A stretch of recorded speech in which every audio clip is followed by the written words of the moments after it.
यस्य त्वेतानि चत्वारि वानरेन्द्र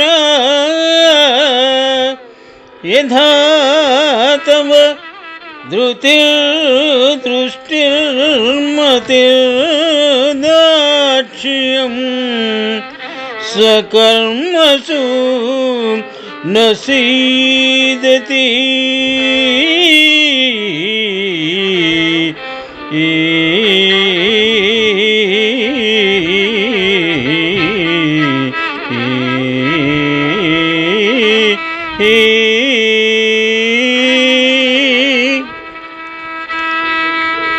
శ్రీమద్ రామాయణం సుందరకాండము నుండి ఈ శ్లోకము గ్రహింపబడినది.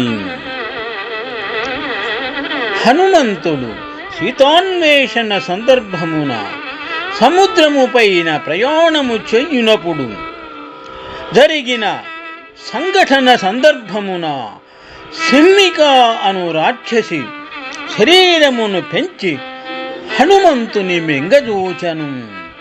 అంతటా హనుమంతుడు నోటిలో ప్రవేశించి ఆ రాక్షసిని సంహరించెను.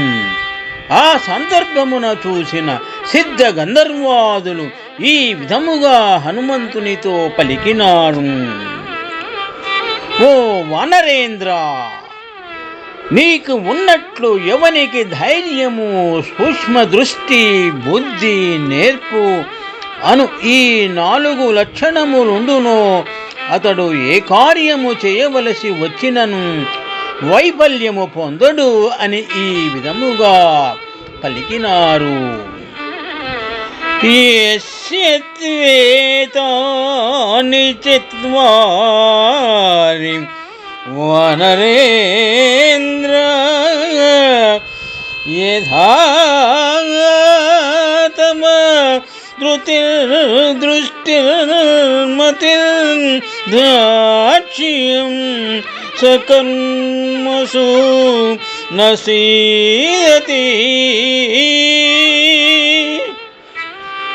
ఈ విధముగా హనుమంతుని యొక్క గుణగణములను సిద్ధ గంధర్వాదులు వేణోళ్ళ పొగడినారు. శుభం. యస్య త్వేతాని చత్వారి వానరేంద్ర యథా తవ ధృతిర్దృష్టిర్మతిర్దాక్ష్యం सकर्मसु न सीदति. శుభం.